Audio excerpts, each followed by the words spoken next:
Vishnupadaya Krishna Prastaya Bhutale Srimati Bhakti-Vedanta Swaminiti Namane Namaste Saraswati Deve Gaurvani Pracharane Nirvishesha Sanyavadi Paskitade Satarne Srila Prabhupada Ki Jai. Om Namo Bhagavate Vasudevaya. Om Namo Bhagavate Vasudevaya. Om Namo Bhagavate Vasudevaya.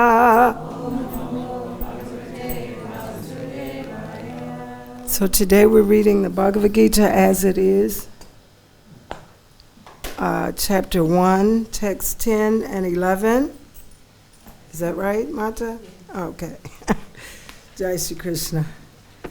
Observing the armies on the battlefield. Text 10.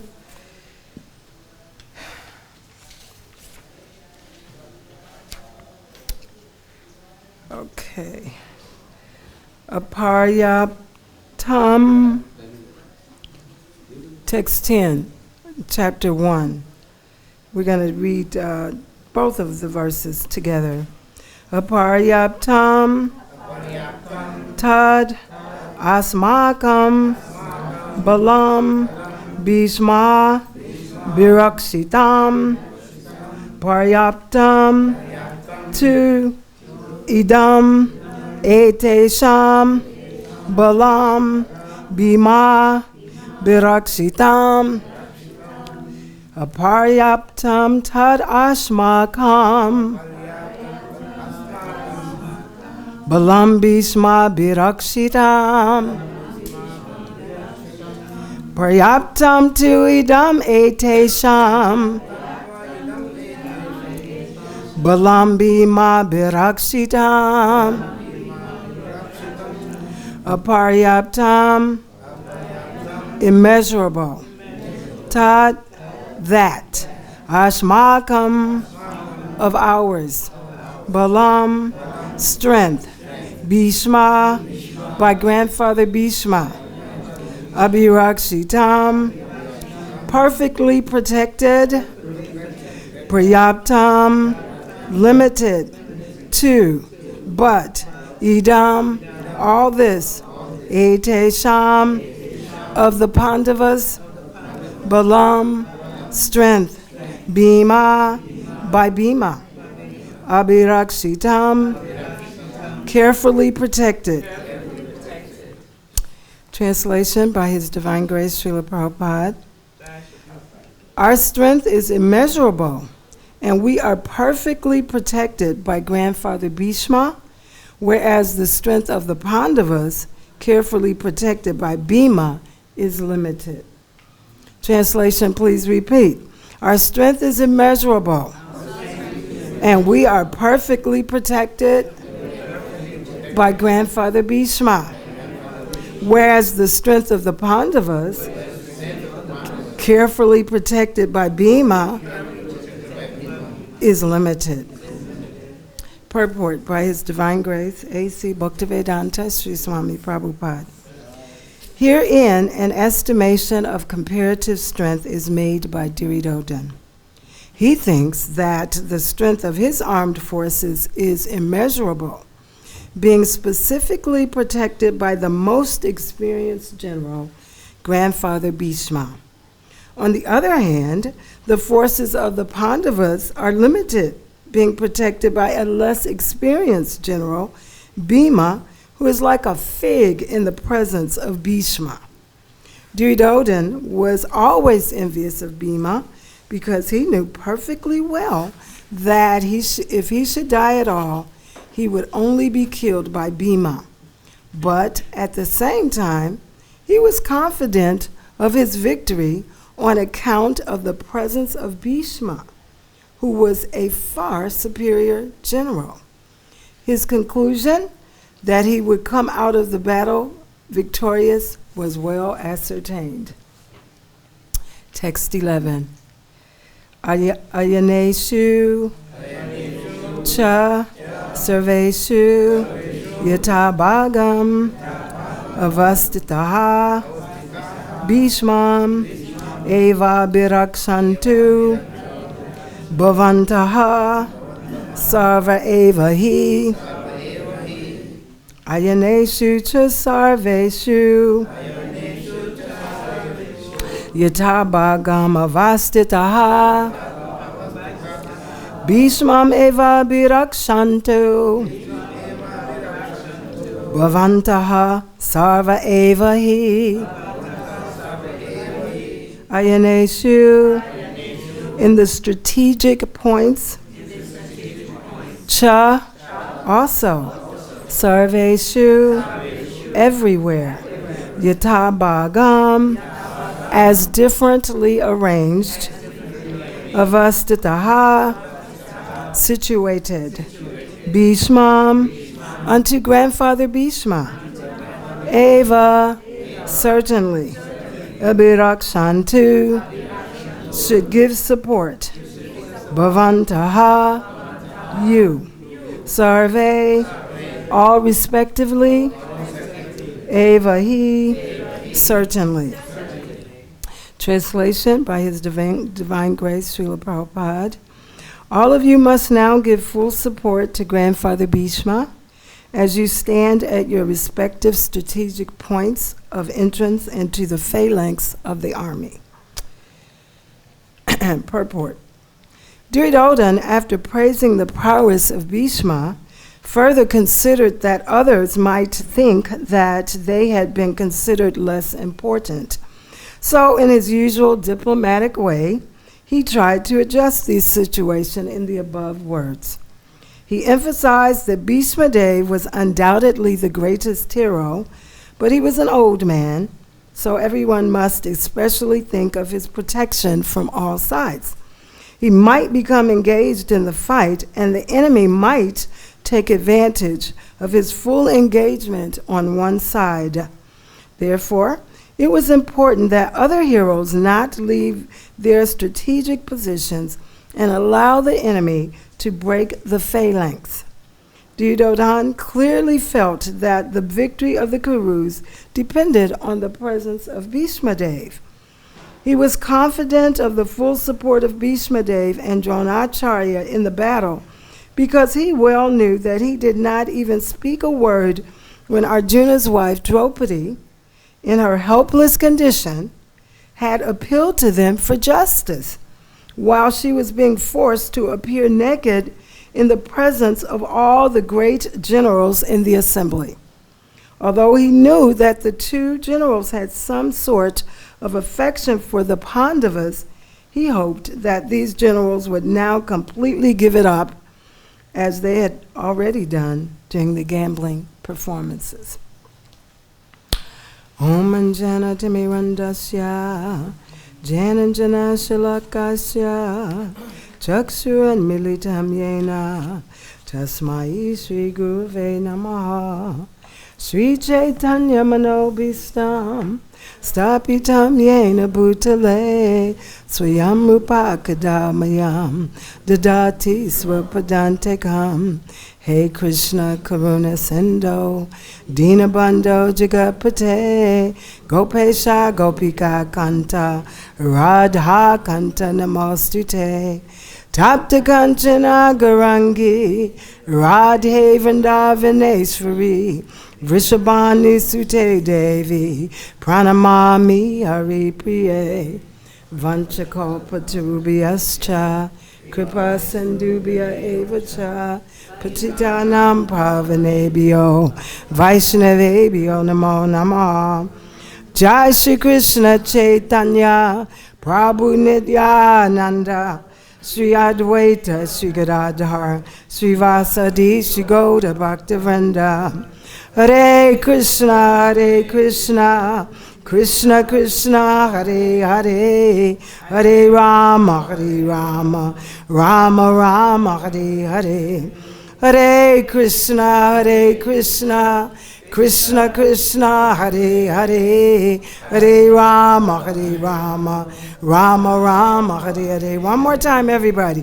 Hare Krishna Krishna Krishna Hare Hare, Hare Rama, Rama Rama, Hare Hare. So we're reading this chapter, observing the armies on the battlefield of Kurukshetra. And we already know the background is a very deep and complicated family rivalry that has resulted in a huge world war, probably the biggest war that's ever happened on this planet, which so many people died and so many people were just left without husbands and protectors. So this is a very, very intense battle. And really all because Duryodhana, and this is the last time we're going to hear Duryodhana speak in this Bhagavad-Gita. Thank God we're finished. Because he is the culprit. Prabhupada called him offense personified. Because no matter what reasoning, he was willing to risk all the lives of all the people, his own relatives and everything, just because of his envious and greedy personality. And so by Krishna's arrangement, the battle had to take place. Krishna's desire, the Lord's desire, is that the world always be ruled by righteous leaders. That is Krishna's desire. Because righteous leaders will look after everybody. There will be no partiality to the humans and the animals or the black and the white and the men and women.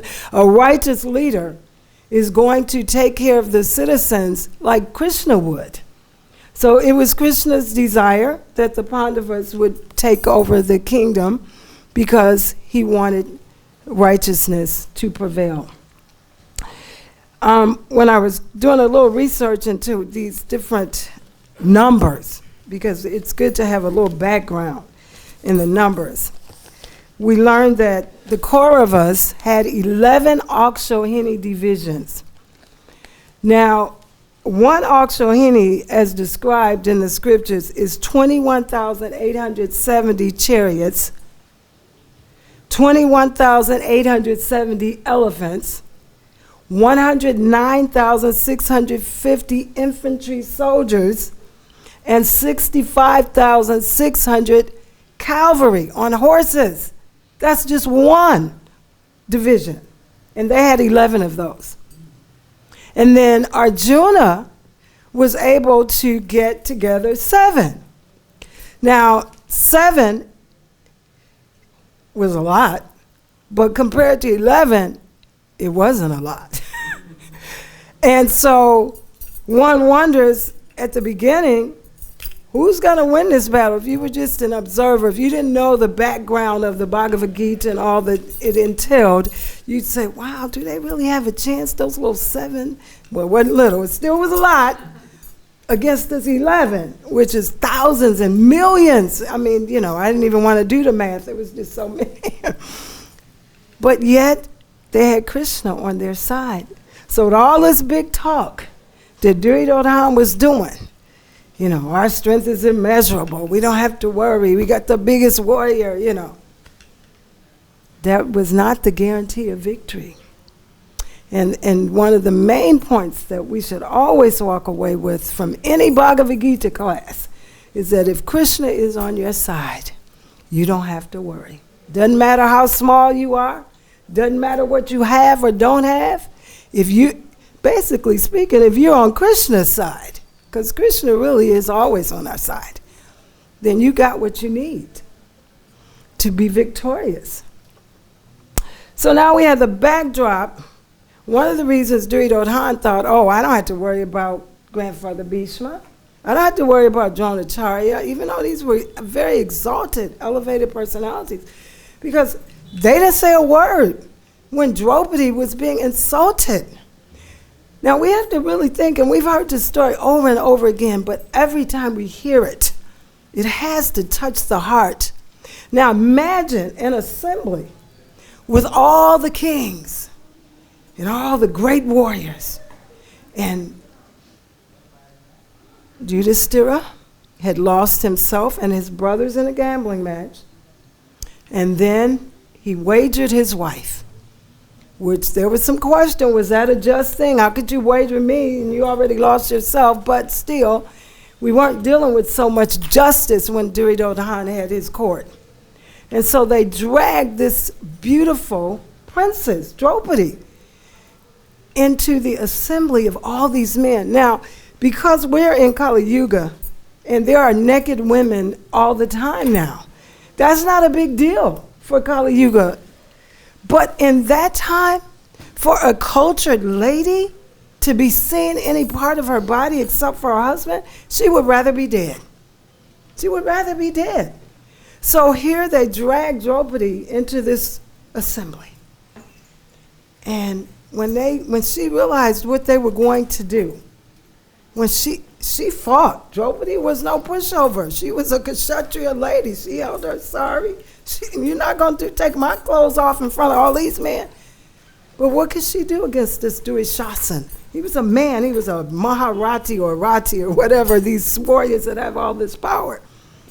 And finally, she looked at her husbands. Yudhishthira, Arjun, Bhima, Nakula, Sahadev. Say something. They hurt their head, hit their heads down in shame. They loved their wife, but because of this code, they couldn't do anything. And then she looked over at Grandfather Bhishma, not you sitting in this assembly watching a woman be treated like this, not you, Grandfather Bhishma. He didn't say a word. She looked at Dronacharya, the guru, the Brahmin. He didn't say a word. She looked at Kripacharya. She looked at all these men. She didn't try to look at Duryodhana and Karna and his brothers because, they were already pretty low scum at that time. But she looked at the men who were supposed to protect and defend her. And there was none, not one, in that assembly. So then she did what we all gonna have to do, whether we're in a woman's body or a man's body. She called on the only help she knew. She said, "Hey, Govinda, I am here, and I don't have nobody but you. And you can do whatever you want to me, Lord. You can protect me or not. But I'm calling you, hey, Govinda." She called the Lord. And the Lord, when the devotee calls the Lord like that, there ain't no question. He came, he gave her himself in the form of unlimited wrap and covering, and her dignity and her honor was preserved. For that reason alone, for that act alone, there had to be some war. But there were many reasons. Duryodhana represents that envious administrator, that leader, and we got a lot of Duryodhanas on the planet today. And sometimes we wonder, how in the world is this thing going to be rectified? Because God is not in favor of what is happening to his people. And so we know that 500-something years ago, Lord Chaitanya came and he inaugurated a golden age. And he decided, the Lord, out of love ahead of time, that he would rectify things in his own sweet way and in his own sweet time. And we are the recipients and the agents of that rectification. So we need to understand this. I was thinking about this title even. Everything in the Bhagavad-Gita is so important. Observing the armies on the battlefield of Kurukshetra. Arjuna said, "Lord, take me out there and let me see who's all here. Who all do I have to fight?" And the Lord said, took him out there, Parthasarathi. And Arjuna looked around and he saw grandfathers and brothers and uncles and teachers, and he just came overwhelmed. And he didn't want to fight these people that he loved, and even the ones that had done him harm, because that's the nature of a devotee. A devotee is not anyone's enemy, even if someone considers themselves the devotee's enemy.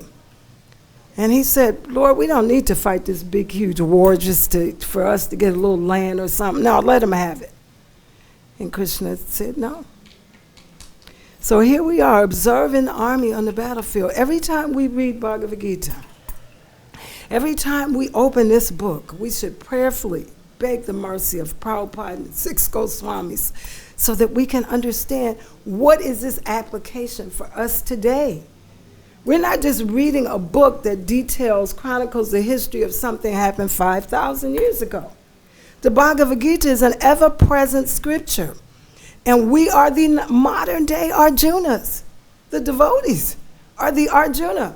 And we have asked the Lord to kind of give us a scope of what we have to fight with. And it doesn't look, it's not, our hearts are sad about that. But, again, the point is victory is assured to those who take the side, who choose Krishna as their savior. So I looked at some commentary by the Baladev Vidyabhushan, because he gave some commentary also. It's pretty much exactly like Prabhupada's, but I just wanted to share it. His statement is, now the question arises that if the armies on both sides were equal in might, how is it possible that victory is assured? But we know they weren't even equal in might. Duryodhana gives the answer by using this word aparyantam in the sense of being unlimited. To hide his fear, Duryodhana claims his army is unlimited and protected by Bhishma, who is the most intelligent, whereas the Pandavas have Bhima, who is limited and less intelligent. Duryodhana was always trying to say that Bhima was less intelligent. He was always throwing that out there. So here he gives this as a rationale that, okay, we have grandfather Bhishma, and they just have Bhima, so we don't have to worry. Then on text 11, Baladevi Yabhushan says, if Drona becomes indifferent to understanding the implications of negligence hidden in these words, my purpose will be hampered. Thinking in this way, Duryodhana assured him of his confidence in his ability by using the word ayanesha, indicating strength or power on their side. You all are being divided at strategic points in your various military formations, Duryodhana is saying, but you all must carefully protect Bhima from both sides and from behind, because Bhima will be so engaged in the overall battle that he may not be aware of his immediate surroundings. And if he's protected properly, then our victory is assured. So he's trying to convince himself. Duryodhana hinted, Baladev Vidyabhushan is saying, Duryodhana hinted that Bhishma, even though he was his grandfather and Drona his teacher, even though they had some affection for the Pandavas, he could rely on them to fight and beat the Pandavas because they had not really responded properly in the case of Draupadi. So that is the commentary by the acharyas in our line. Now we know on this battle also there were Maharathis, Atirathis, and Rathis. And these were very, very powerful warriors. They could fight thousands of men at once. And the higher you went down the line, the more they could fight. So grandfather Bhishma was like a Maharathi, and he could fight, I think it was 60,000 men at one time. I mean, these kind of things are even mind-boggling to our brain, but that's the caliber of warriors that were on the battlefield.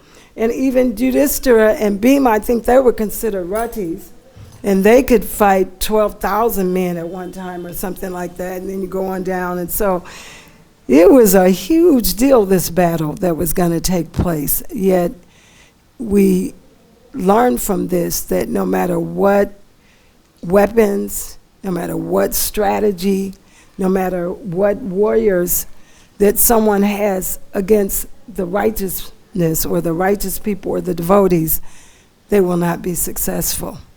And so we have to always claim that victory in our own hearts, as Krishna and Arjuna show here on the in this particular text. Let's see, what else did I want to cover here?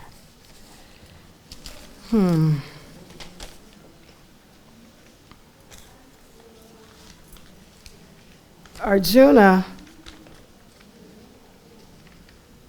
I always say that we have to think of ourselves like Arjuna, because Arjuna was the protagonist of this whole Bhagavad-Gita, and he represents the devotee in a confused, bewildered state. And his heart, Prabhupada says over and over in the book, was very soft-hearted. But then he has to, soft-heartedness alone is not good enough. You have to follow the instructions that are coming through the line of God, through Krishna's, his instructions that come from Krishna himself. So when the Lord declares that something has to be fought, it has to be fought. And we can't have sentimental reasons why we don't fight. And the important thing today, and I brought up about Lord Chaitanya was for a reason, is because, as I said, there are many Duryodhans all over the planet who are using God's creation and his people in a very, very detrimental way. And so Lord Chaitanya came and he gave this Sankirtan movement. And instead of killing all these people, the Lord said that I will kill their demoniac mentality. And we can be a witness of that because the Lord is killing our demoniac mentality. I mean, how did we all become where we are now sitting in this room, hearing Bhagavad-Gita, interested in the outcome of Bhagavad-Gita, chanting Hare Krishna? Is because Prabhupada, the pure devotee, came to give us the message of Lord Chaitanya to destroy the demoniac mentality, that envious mood, that greedy mood, that lusty mood, that fearful mood, that separatist mood, so that we can, again, reconnect with God, who is our love and our life and our hope and our joy and our freedom. So Krishna wants this. He wants that the world be a better place for all of us. And we have to think about what role are we playing in making that world a better place. Sometimes it could be overwhelming what's going on in the world, you know, the ecological thing, the animal thing, the people, so many things. But if we have firm faith in the Bhagavad-Gita, I like to think of it as a love song from God, that he sang us a song to relieve our hearts. And he sang it 5,000 years ago, and he's singing it every day if we would hear it. And he's saying, you know, just abandon all varieties of religion and surrender unto me. Think about me always. You and I are eternally connected.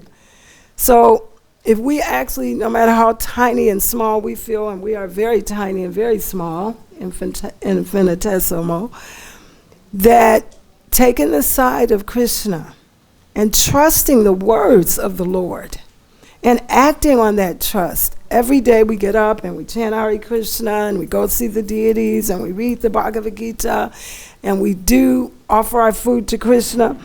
It's because we're acting on the instructions. We're trusting the word that God gave, that if we do these things, our hearts will become cleansed. We will reconnect with the Lord and we will be empowered with love. And that empowerment with love is what Prabhupada had when he came here.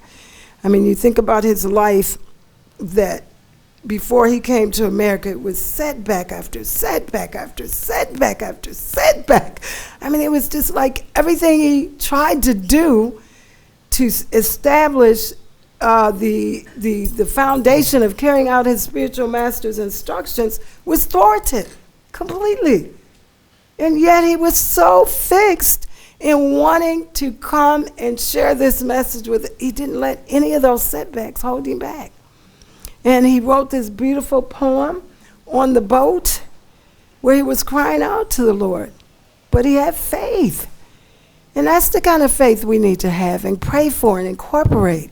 That Krishna loves us, that if we follow his guidelines that he's given us through the pure devotees and through the scriptures and through the sadhus, and if we actually want that connection, because everything is based on desire.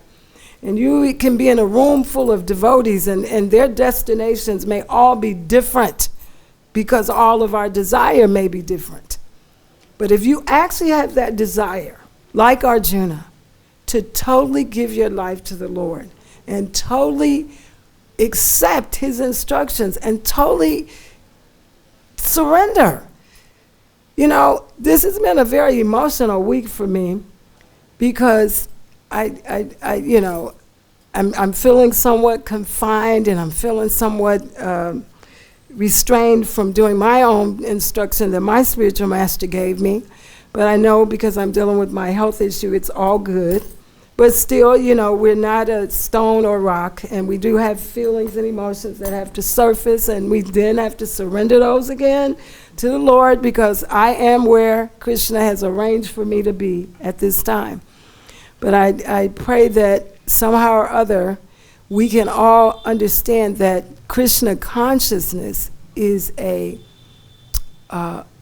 energizing, empowering consciousness. Krishna consciousness, what does that mean? It means to be aware of God at every moment. Now, we're not there yet. I'm not there yet. But that is the goal. To be aware of God in the sunshine, in the rain, in the good, in the bad, in her heart, in the dog's heart, in the cat's heart, in the table. Now, the table is not a living being, but it is part of Krishna's energy. It is part of Krishna's energy. And the table can't feel anything, but when I touch this table, Krishna feels it. When I clean a room, Krishna feels it. When I dirty a room, Krishna feels it. So this idea of becoming aware that God is everywhere at every moment in our lives is the gift that Prabhupada and the Acharyas wanted to give us. This is the gift. That God is not separate. He's in our heart, yes. He's in the light, yes. He's in the floor, yes. He's in the microphone, yes. So this is the point of the whole Bhagavad-Gita. This is the point of the whole Bhagavad-Gita. To give us the idea that we can connect with God in such a way that at every moment we are conscious of his presence. Sarvam kal vidam Brahma. That's the vision of the Mahabhagavatas. They see God everywhere and everything. And that is the point that we should get to. And it doesn't matter if we're in a woman's body or a man's body or whatever. This is the gift, and we have to accept that gift. Very important point. So by chanting Hare Krishna, because God is not different from his name, Krishna is there. But why don't we feel that all the time? Because we're covered. It's just like, you know, you in a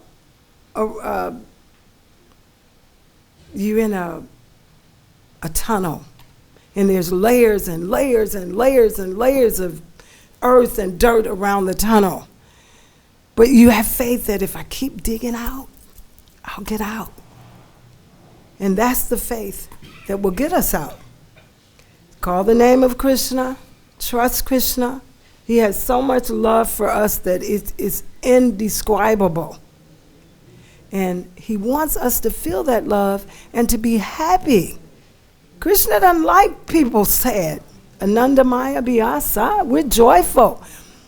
And this whole process should be joyful.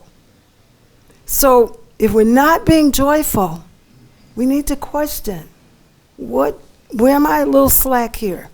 Now a devotee could say, Paradukkha Dukhi, right? I'm not joyful because I see so much sadness around others. I see the dogs not treated right. I see the cow. I see the women. I see it.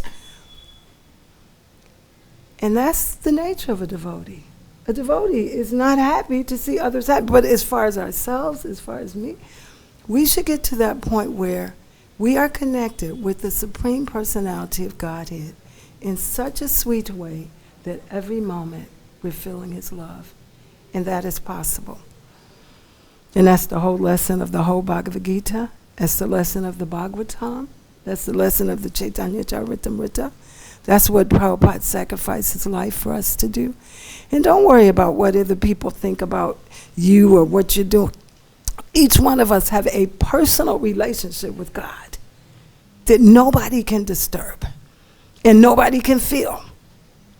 So get to that. Get to that relationship. Okay, I'm going to stop here, and I did see if there are any questions or comments or thoughts or... Prabhu? Okay.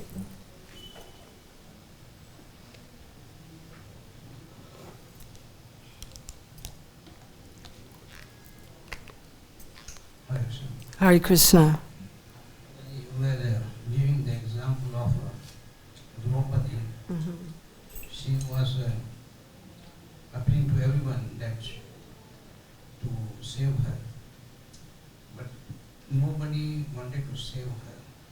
Everybody wanted to see her naked, even Vishnu Pita and Dronacharya. But then when she thought these strong hands, they are forcing her, and she could not hold it, then she put her hand up and called Govinda, Govinda. Yeah. And Govinda came and helped her. So in our life also we see we have so many problems. And if we remember Govinda, Govinda sure will take care of everyone. He is not partial or impartial to anyone. Anybody calls him, he goes and helps him. So we should understand that always when we are chanting Hare Krishna, Hare Krishna, Krishna Krishna, Hare Hare, Hare Rama, Hare Rama, Rama Rama, Hare Hare. Prabhupada says Krishna is dancing our tongue. We cannot see it. Just like he gave the example of just eyelids. We cannot see our eyelids. Similarly, we cannot see Krishna, that he is dancing over the tongue. So Krishna is always near to us, but we cannot understand this one, that how he is near to us. We always think that we are in so many problems, I have this one, I have this one. We are always meditating on those things, but we are not meditating on Krishna. So if we meditate on Krishna, then all the problems of our bodily problems or any other devotee's problem will just vanish, just like as Draupadi did. Hare Krishna. Hare Krishna. Thank you very much, Prabhu. Yeah, and just a point of clarification. Actually, Grandfather Bhishma and Dronacharya did not want to see Draupadi disrobed. They were great devotees. However, they had compromised themselves, we all know that word, compromise, by accepting the shelter or the financial maintenance of Duryodhana and company. And, you know, their principle was, well, we're being taken care of by Duryodhana, and so we're going to have to support him. So Prabhupada explains in many places how sometimes even a devotee may take the wrong side. And Krishna demonstrates that even a devotee on the wrong side, they won't win. Although we know that Grandfather Bhishma never lost because he was a pure devotee, but Krishna wanted to show that even if a devotee is on the wrong side against the righteous principles, then they too have to experience what appears to be a loss. But as far as Grandfather Bhishma and Drona, that was not something that they were proud of, nor did they sanction. But because they didn't speak up, you know, you have to speak up when you see unrighteousness and injustice. Because that speaking up is you representing Krishna. And they wouldn't do that because they had allegiance to this offense personified. Any other questions? Yes. Just like Duryodhana, he was already king and he was having everything. Only Krishna went and begged for him 5 villages or something. And he said he will not give up even where the needle is there, I cannot give that place out to him. If he would have compromised, and there would have been the war. But Krishna desired that the war should be there, so this thing happened. Haribo. Okay.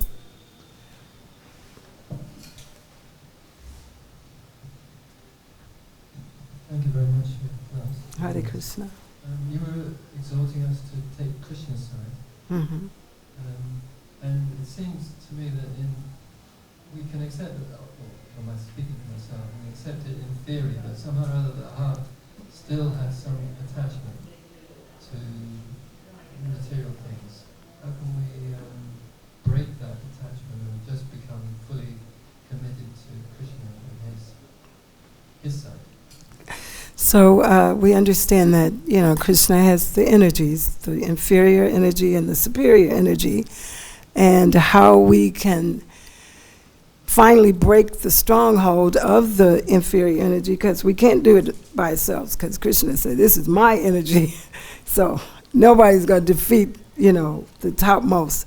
But if we take shelter of Srimati Radharani, the internal potency, she's our mother. She is the compassionate nature of God. And so we cry out to her, literally, to please help us. That, so many lifetimes we've been estranged in this, there's a book called Stranger in a Strange Land. And for the soul, this is really a strange land. That's why Prabhupada says that this is an embarrassing situation for the soul, for us to be in the material world. So we have to call out to our mother, Srimati Radharani, Hare, so that we can get free. And she will give us all mercy. And also keep in mind that this is a gradual process. Sometimes we think, oh, why am I not there yet? But keep plugging away, keep staying on the path, don't give up. And, soon, Prabhupada says soon, because Prabhupada has blessed all of us who would want the blessing to make that divine connection again.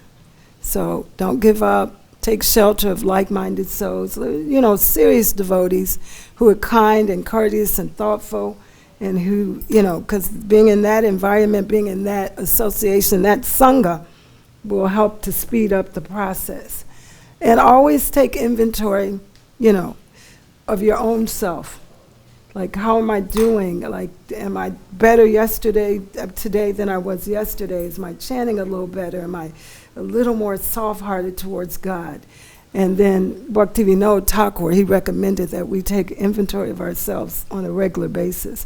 So I would say call out to Mother Srimati Radharani.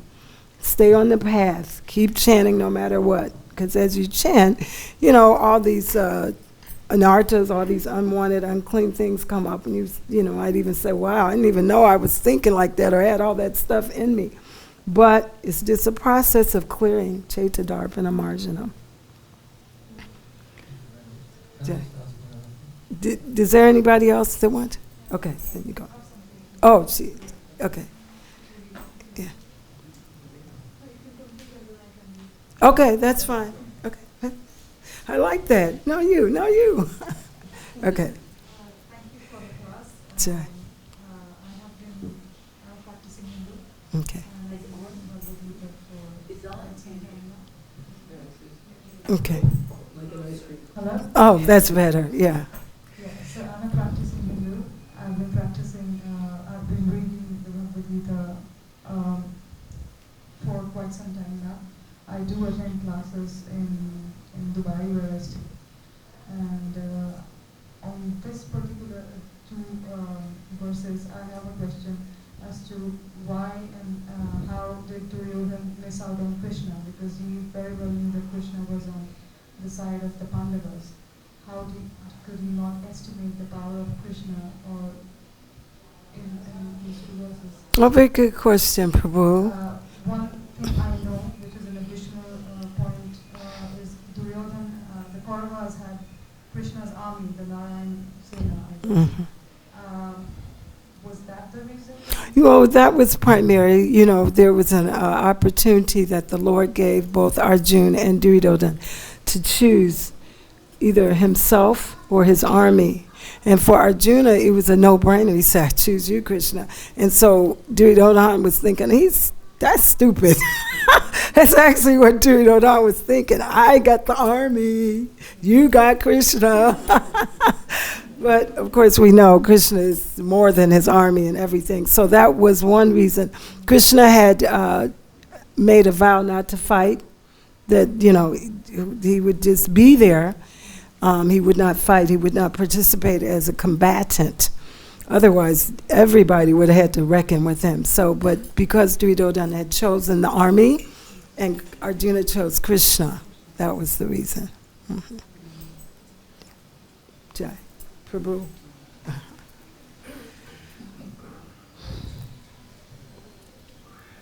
You mentioned about devotee in Paraduka Duki. Yes. And seeing so much suffering, like the dogs and the cows and all sorts of. And I've heard you speak before, that kind of thing. But it seems, I get a bit discouraged sometimes because, even if I give 10 rupees to some beggar, what good is that going to do? Mm-hmm. Or I give a chapati to a monkey or to a dog or something. They're still.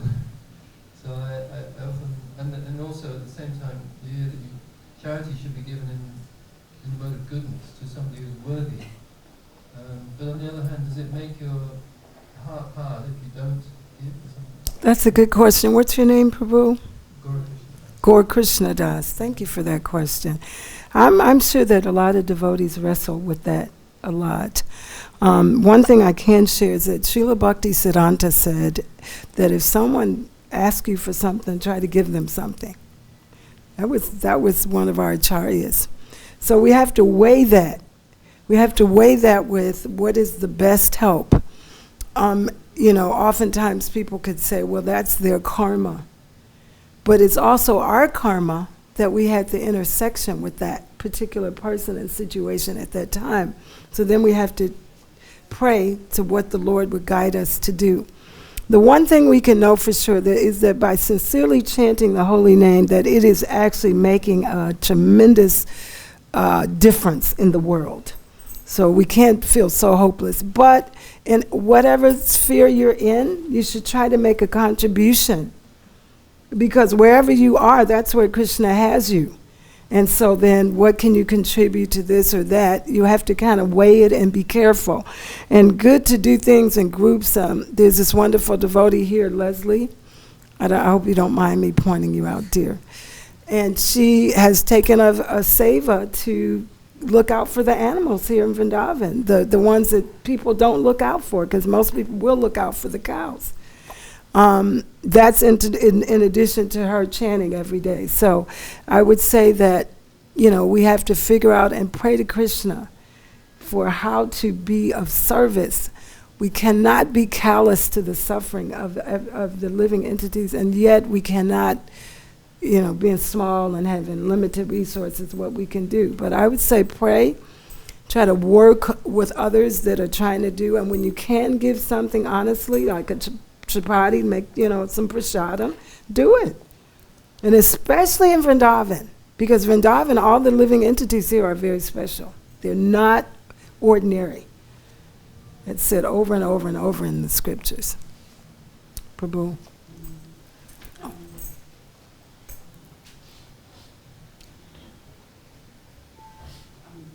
I wanted to make one small comment with what he Yes. said. Is this giving in Vrindavan? We're here to give, we're here to serve, and so the giving is for the people we give to, but it's for us. That giving opens up our heart, to give. Mm-hmm. So we're being purified by giving because previous to that we weren't thinking about how to give. That's right. And then I wanted to talk about the point of Duryodhana.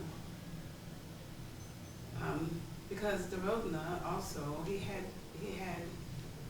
a materialistic vision. He didn't know who Krishna was because he was so full of his own self and his ego, his false ego. And he was looking at the material situation, taking shelter of having so much of a big army and this and that. So he was taking shelter. And the question I had was, sometimes when we're struggling with a situation, we may have the tendency to look at the outward circumstances, you know, what's happening, how's it going to be resolved, you know, is it going to work out like that, you know, and instead of like just having faith that Krishna is really in control of the whole situation. And it's hard to, you know, to like, sometimes we lose the ability to hold on to the fact that it's Krishna that's working the situation, instead of looking at what's happening materially, what's going on. It looks like it's an impossible situation. Yeah. Like that. Very good point, Mother Kartamisa, that the whole idea of devotional life is trust in God. You do everything you can as far as following the instructions and keeping yourself in as much a good association as you can. But then, you know, there's so many things that are out of our hands completely. So if we trust, there was an old Christian song that used to say, trust and obey, for there's no other way to be closer to Jesus. At that time it was Jesus, than to trust and obey. So that's our thing. We have to trust Krishna, that he has our best interests in mind. And sometimes it's a little scary because, you know, you can come down with an illness or you can have your things stolen. But, you know, I always think about, here was Prabhupada, a totally pure devotee, and all those things happened to him. He got illness, he got his things stolen, he was denied, so many things. So he kept on keeping on, and that's what we do. And in the end, the victory will be ours. And that's why that the blowing of the conch shells represents that. And the more that we can kind of be examples of love in motion, that's really what Krishna consciousness is love in motion, then the more we attract others like that. And the more that happens, then there'll be a change in the whole world consciousness. I mean, just think, when I was a new devotee, you didn't hear about vegetarianism and yoga and meditation, none of that. I mean, you know, even thinking about having a vegetarian restaurant. But now look at it. Just because of Prabhupada, the world is changing. And we don't see all this in the news so much, but people are looking for answers. This Hare Krishna movement is making a huge difference. And we want to keep seeing ourselves as agents of change in that way, wherever we are, in our whatever little thing we can do, and then try to join with others devotees who are doing things. And I'm going to say one more thing. There's in our Srimad Bhagavatam, there is the story of the churning of the ocean of milk. And as you all know that the demigods had offended their guru, and so they were without empowerment and protection. And so the Lord advised them to align themselves with the demons. Never in history had God ever said, do that. Never had he said, align yourself with the demons. But he said, well, you disrespected your guru. So this time, get with the demons and you all churn the ocean of milk. And then he said, when you churn the ocean, things are going to come up. But don't accept the first things. It's going to be a little peeling and this and that, but don't accept it. Wait for the nectar. Wait for the nectar. So that's what we're doing. We're churning the ocean of milk, people. This is a similar thing. And all the poisons are up. You know, the poison came up and then Lord Shiva had to drink the poison. So this ocean is being churned. And from what I say and what I think is being revealed to most conscious, caring people is we need to align ourselves with other God-conscious people. They may call themselves Christian, they may call themselves Muslim, but if they are a sincere servant of God, we need to be churning the ocean of milk with them and figure out how to do that. Because, you know, some kind of way we kind of didn't do the right thing a little bit, but Krishna's still going to save us. And so that's the important thing. Like I said, these Leelas in the Bhagavatam and the Bhagavad, they are not history. They are for us today. And we need to find out how do we incorporate that and make it, practical in our lives. Churning that ocean of milk. So I thank you all very much. And I am so grateful that you all came and sat with us today in the Bhagavad-Gita reading. And I pray that Srila Prabhupada blesses all of us, that we go a step deeper in our love for Krishna so that we can show that love to others and inspire people. That's what Krishna consciousness is about. Thank you very much. Hare Krishna. Srila Prabhupada ki jai.